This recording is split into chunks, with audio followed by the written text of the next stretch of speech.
Assalomu alaykum azizlar. Bugun rostdan quvonchli kun. Chunki Allohning amriga muvofiq payg'ambarimiz sollallohu alayhi vasallam buyurgan ishlardan biri. Payg'ambarimiz sollallohu alayhi vasallam kim bir yetimni boshini silasa, har bir soch tolasi uchun Alloh unga savob yozadi. Azizlar, bugun yetimlarni xursand qilishlik uchun qattiq bel bog'ladik. Yetim bola bu Allohning sinovi. Ularning ko'z yoshlarini artib, yuzda tabassum yaratish mo'minning burchi.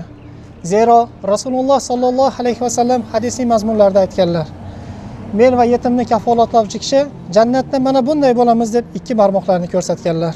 Birodarlar, mana bugun biz el uchun jamoasida juda bir ajoyib tadbirni qarshilab turibmiz.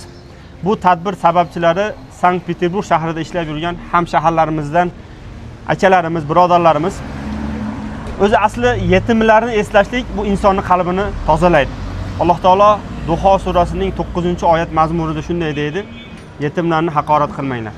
Bugun shunday bir go'zal tadbir qilar ekanmiz. Shu tadbir asnosida bolajonlarni muhabbat ila va hurmat ila quvontiramiz inshaalloh. Yaxshilikni har kim har xil qilish mumkin. Mana bu 3 tadbirimizdan birgina murgak qalblarning ko'ngillari emas, balki bizlarning ham qalblarimiz quvonchga to'ldi. Chunki avvalida akramiz aytib o'tgan payg'ambarimiz sollallohu alayhi vasallam va'dalarini Alloh taolo har birlarimizga ajr mukofotlarini nasib qilsin. Azizlar, mana bunday tadbirlar Allohning izni ila juda ham ko'p yaxshiliklarga eshik ochadi va shu bilan birgalikda juda ham ko'p yomonlik va ofatlarni eshiklarini yopadi. Albatta, mana shunga sababchi bo'lgan Sankt-Peterburgda muhojirda ishlab yurgan akalarimizdan Alloh rozi bo'lsin. Va mana shu joyda hammamiz ham niyat qilishimiz mumkin. Har birimiz ham himmat qilishimiz mumkin, chunki xazina Allohniki.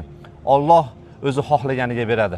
Azizlar, yetarki biz niyat qilaylik, yetarki himmat qilaylik, inshaalloh mana shunday tadbirlar bizni ham qo'limizdan chiqadi, Xudo xolasa.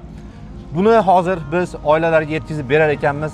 Ishoning, u quvonchni, u go'zallikni, u sevinchni ko'rib yutqinolmasdan qaytib kelamiz degan umiddamiz. Ko'zlarimiz yosh bilan qaytadi degan umiddamiz. Azizlar, siz ko'ring, o'zingiz guvoh bo'ling. Bismillah, boshlaydigan unda. Surishtiraylik ahli ayollarimizdan, do'st yollarimizdan qaysi ko'chada qanaqa qiylangan bor? Qanaqa yetim bor? 7 yasharlik, 5 yasharlik, 10 yasharlik kim bor? Men bitta libos olib beraman, bitta oyog'iga to'plab beraman, boshiga bir do'p olib beraman, ro'mol olib beraman degan mardlar chiqish kerak, birodarlar. Bo'shadingiz darrov oshxonaga kirib, qimmatbaho ovqatlarni yeb, bozorga kirib aylanib, qimmatbaho narsalarni. Bu endi musulmonligingizni sal o'ylashingiz kerak. O'zingiz o'ylang, kiyining, yeng, iching, marhamat. Lekin siz musulmonsiz, ertaga iztirob bilan turasiz qiyomat kunida. Sizga Allohning qo'llavi kerak bo'ladi. Sizni Alloh panohiga olishligiga hammamizning ehtiyojimiz bor. Bugun mehnat qilishimiz kerak buning uchun. Bugun qiylanganga yordam berganga Alloh yordam beradi. Bugun yordamga muhtoj bo'lganlarga yordam berganlarga Alloh yordam beradi. Bugun qo'lingizda imkoniyatingiz bor. Bugun qo'lingizda pulingiz bor. Bugun kiyimingiz bor, ertaga yechilib kafanga o'ralasiz. Bugungi joylaringizdan ajratilib qora yerga qo'yilasiz. Shu kuningizni bugundan eslashingiz kerak. Birovlarning uyiga xursandchilik olib kiring. Qiylanganlarning qiyinchiligini ko'tarishga bir kun bo'lsa ham, 10 kun bo'lsa ham yordam bering.